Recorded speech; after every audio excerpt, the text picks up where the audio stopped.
situations. It doesn't matter how stressful you are. Do you understand? Because some of you now, when you go home now, you just go and be shouting with, maybe you had a long and stressful day, you come home and then you begin to shout at your children, quarrel with everybody around, just just quarreling and then making trouble around because you are stressed. Do you understand? So you are lacking what we call emotional intelligence. All right. So you need to develop your skills. Then impulses, controlling impulses and emotions to make rational decisions. Some of you take decisions so irrationally. Do you understand? Because what happens is that you are overstressed, and so a little thing just make you angry, and then you just take decision that you shouldn't take. Do you understand? Some of you will carry even some. Do you know that some people, even parents carry knife and choke their own children because of stress, because they were not able to. Or some pour them hot water. You just carry hot water or fire, pour on your child because you could not just control how you feel. Do you understand? So dealing with those your impulses are very important. Then talk about adaptability. Baron also talk about adaptability. That's reality testing, evaluating situations objectively and accurately.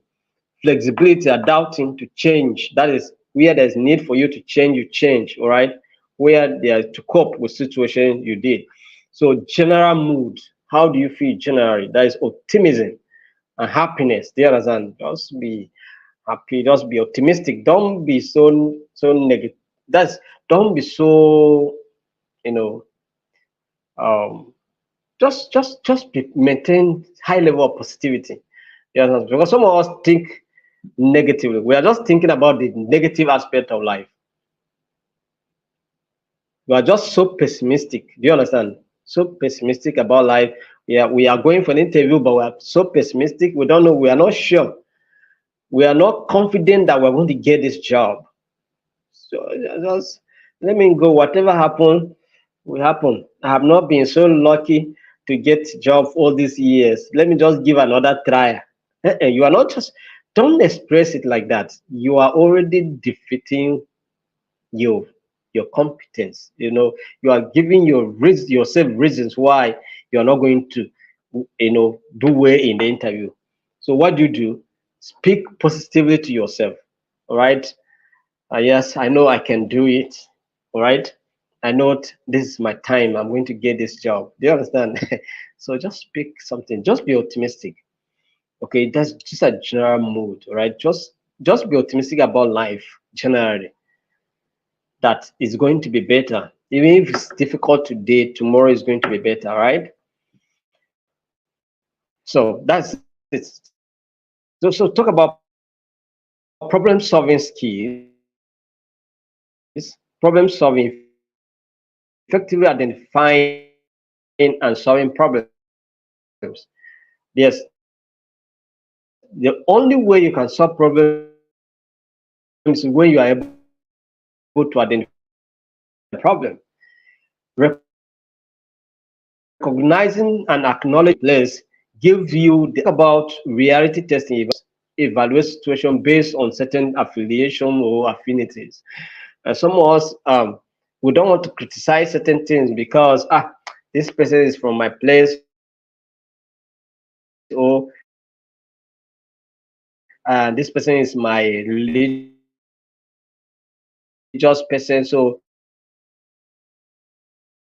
no matter what happens, let me just accommodate. Do you understand? So no, just be objective. Objective is when objective in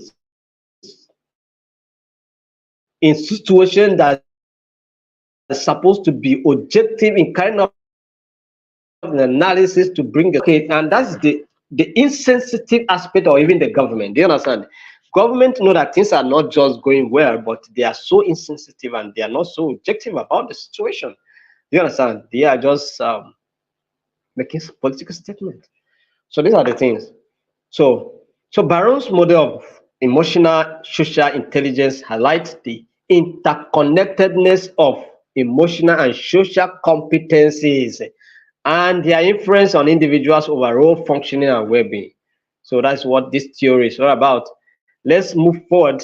Let's look at the next one. The next one is the mixed model of emotional intelligence developed by Myers, Salovey, and Caruso. Okay, builds upon their area 4 branch model. That is, these people come to work more on their area theory that we talked about. So they look at so they try to work more on it. This model focuses on a broader set of emotional competencies that contribute to an individual ability to perceive, understand, use, and manage emotions effectively. So let's look at what they cover here. Perceiving emotions, which we taught in their own first theory. And then we also look at, so in this case, they say also that how do you perceive emotions based on people's facial expression? We'll talk about the non-verbal actions here. Now, people facial expressions, all right? You are talking to someone and then the person is maybe squeezing face. What does that tell you? Do you understand? Or is smiling, or is quiet, is not saying anything. Do you understand? It tells you what meaning do you read from that? Then vocal tunes and then body languages, also maybe gesture, just the way no, I'm gesturing my hands now tells you something that I'm explaining something, right? So facilitating thought, all right. So they add one thing here now, facilitating thought. All right, this company refers to using emotion to facilitate cognitive process. That is the ability to reason logically and then also solve problems. Do you understand? So this is what we're talking about here. And then take informed decisions, think critically. This is what we're talking about here. Facilitation. There are facilitating procedures that help you to think and reason very well. Then we'll talk about understanding emotions. Understanding emotion, which we also mentioned, managing emotions, and then emotional facilitation of thought. This company highlights the role of emotions in enhancing cognitive processes or influencing decision making, which we have also talked about. The emotional understanding involves the capacity to understand the nuance of emotions, recognize emotional patterns, and interpret emotional information accurately. So the way your emotions influence you, the pattern with which you swear to issues, you have to understand them. Emotional management also are some of the things. So this is what these people came out to add to what the area did. So let's look at threat emotional intelligence. Refers to constellation of emotional self-perception located at the lower levels of personality hierarchies.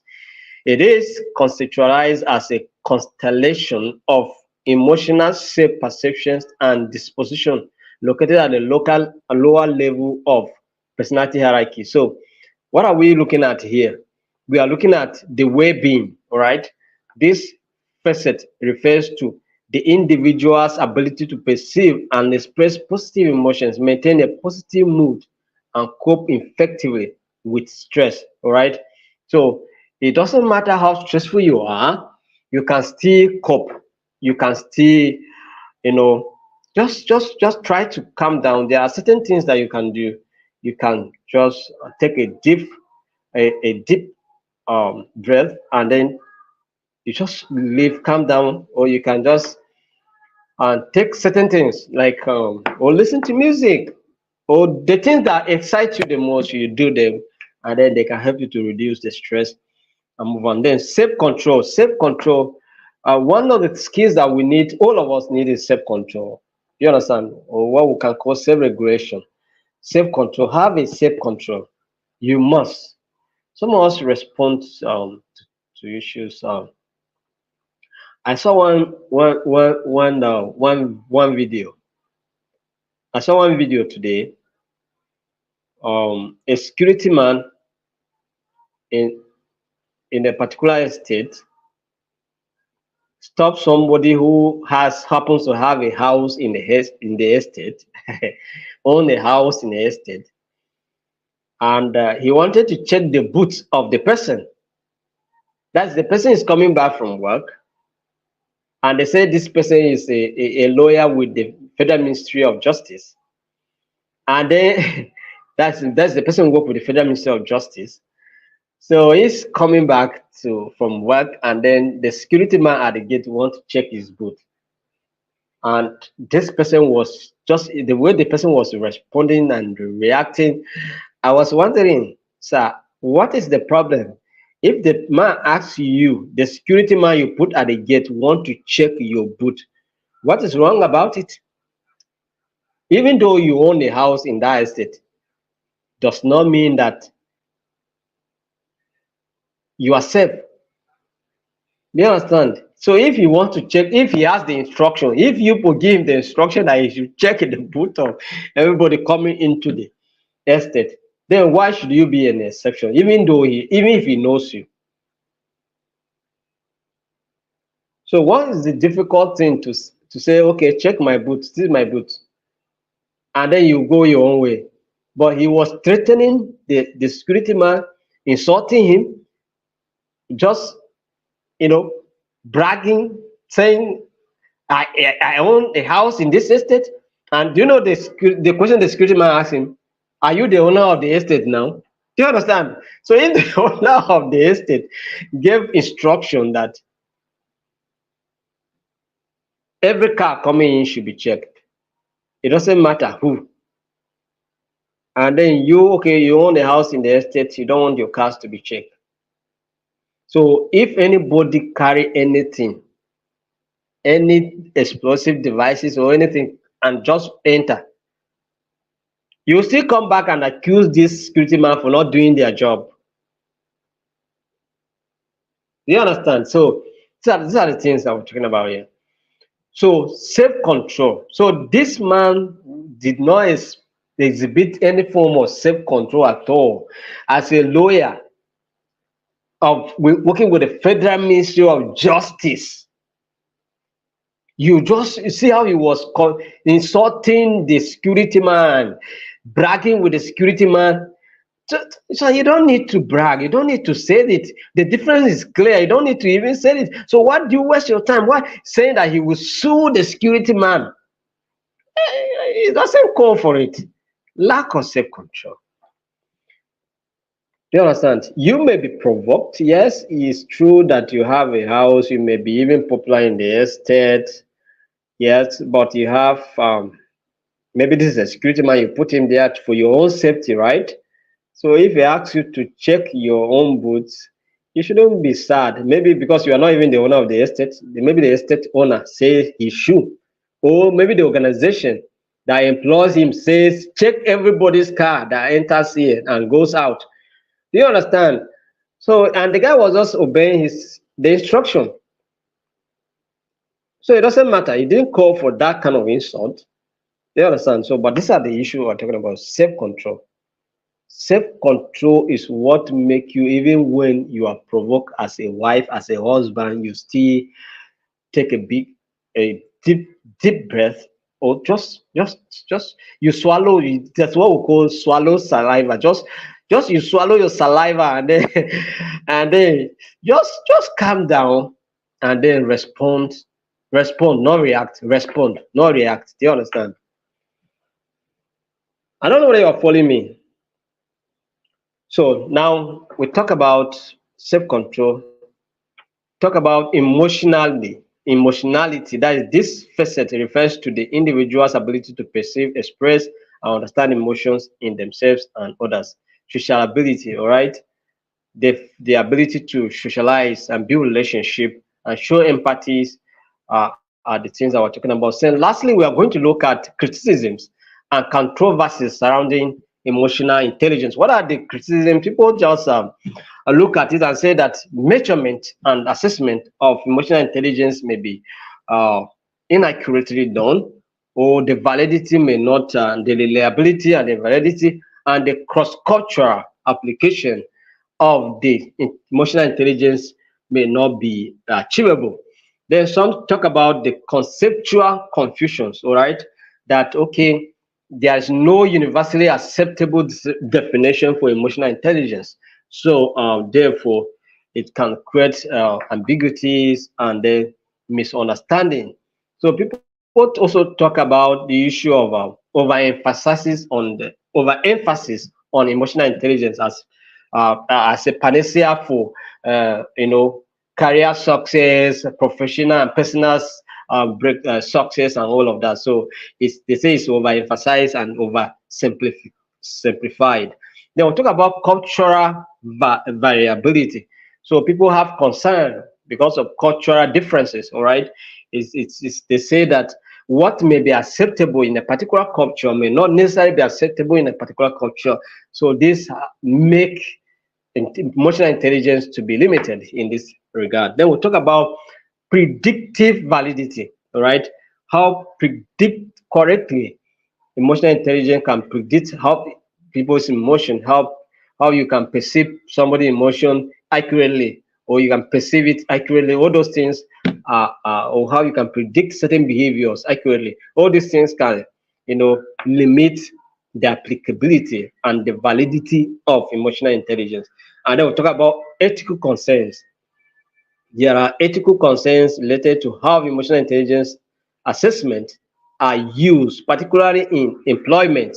In employment settings, critics argue that the use of emotional intelligence tests for hiring or promotion decisions may lead to biases. Do you understand? Discrimination or misuse of personal information. So, because there are some of the personal information that you need to submit and all of that. So, but despite these criticisms and the controversies, emotional intelligence continues to be a topic of interest and research in psychology, education, and organizational behavior. Okay, so despite this criticism, emotional intelligence still have its own place, all right, and we still need it to control how we feel, how we respond, how we react to issues. Do you understand? How we behave in certain situations, how we adapt and and then deal with situations. So this is what we're talking about here. So this is what we are going to cover for today. Tomorrow we are going to be looking at assessing emotional intelligence. How do we assess emotional intelligence? And we'll cover other aspects on this topic tomorrow. All right. So we'll look at how we assess emotional intelligence. So I'm going to go through your comment sections. I will check if I will see questions. Quickly, I'll rattle through them as much as possible and then we'll move forward. I have a contribution. Somebody is saying emotional intelligence cut across stress management and self care for professional due to occasional distressing at work. Show deep breathing alleviate tensions, taking brief pauses to rest, avoid assumptions, active listening are some of the things that Alex Akinyemi is also contributing to make this discussion very, very important. All right. Question. Somebody's asking question here. Let me look at the questions. Um, Eugenia is asking, please, is emotional intelligence somehow related to artificial intelligence? Yeah. No, no, they are not. They are not related. They are not related. They are not related. But artificial intelligence is just trying to um, adopt practically what humans can do and then put them in robots or in things like that. Do you understand? So, or in what other artificial instrument that we can use to or apps to respond to certain things, but they are not humans. They may respond to certain things, but they may have limitations. Do you understand? They may have limitations. They may have limitations. Let's take, for instance, now there are certain apps, this AI, GBT, all right? If you ask them questions on current issues, they don't know. You ask them questions about the protest that is going on in Nigeria now, they don't know. You understand? So that is it. And there are certain questions you ask them they don't know. So they have their limitations. So so they are not the same thing. They're different things. Let's look at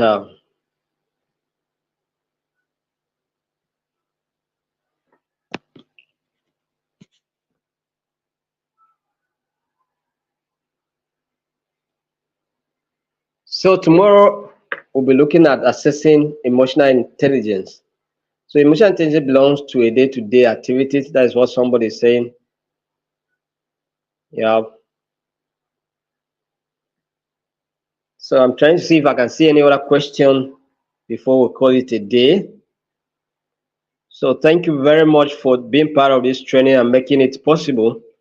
Thank you for your contribution. We thank you for your shares. It's helping others to get to know about this training, and then it's also helping us to also educate people.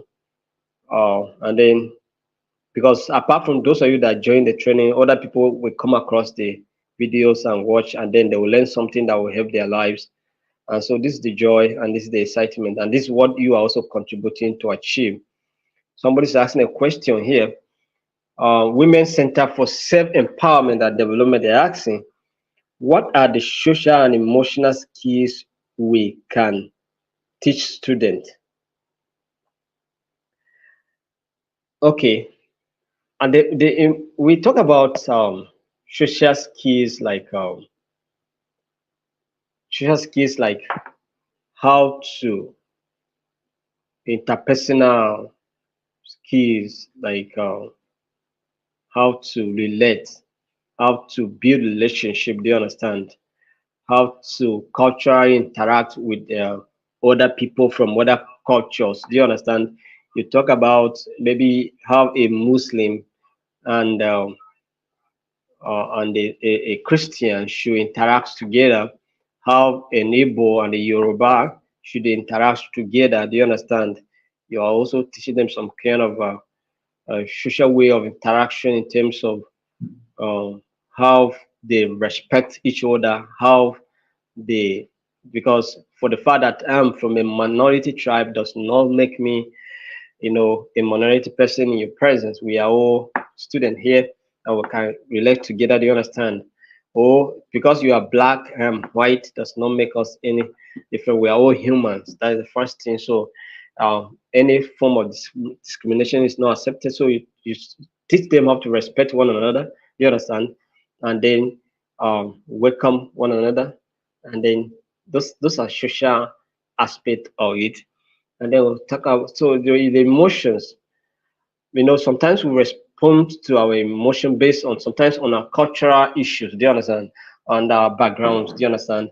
So, for instance, now when somebody says, talk about, okay, say, okay, my religion is better than your religion. How do you respond? Do you understand? Now, ordinarily, this kind of statement may make you angry. Do you understand? Right? And this make people to be angry, right? Yes, my religion is better than your religion.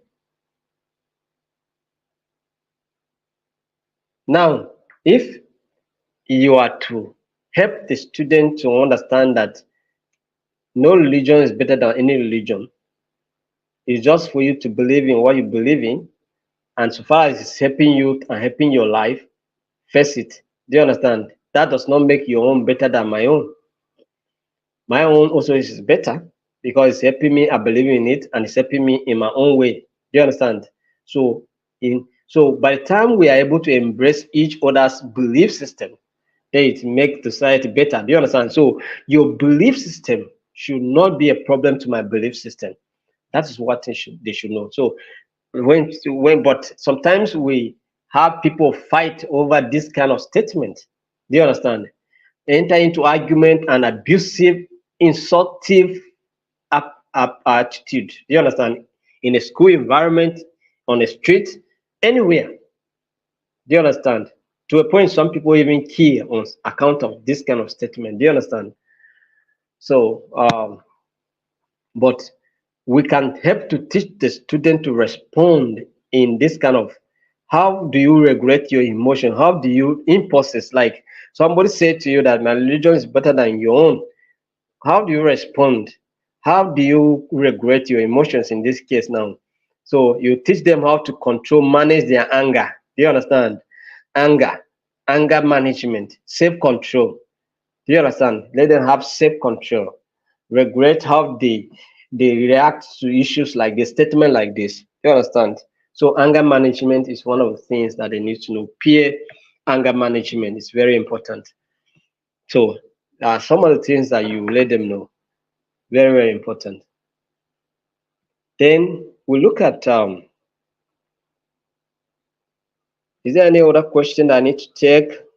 I think we have spent so much time. Uh, if there's any other question that I have not seen, maybe I will respond to it in the comments section. I will just answer as much as possible. I think I responded to some people like that yesterday. So if there's anyone that I need to respond like this, I'll still respond as much as possible. Thank you very much. We'll meet by 7 o'clock on Thursday. We are not going to meet tomorrow. Tomorrow is Wednesday. We are not Wednesday. We will not be meeting. We'll be meeting on Monday, Tuesday, Thursday, Friday, Saturday, and Sunday. But we are not meeting on Wednesdays. Do you understand? So, but we can meet on Sundays in the evening by 7 p.m. when we are done with our services. We are done with other activities, and then all of that. So that's it. Thank you very much. We'll see you tomorrow. No, Thursday. Thursday. Thank you very much. Have a wonderful night rest.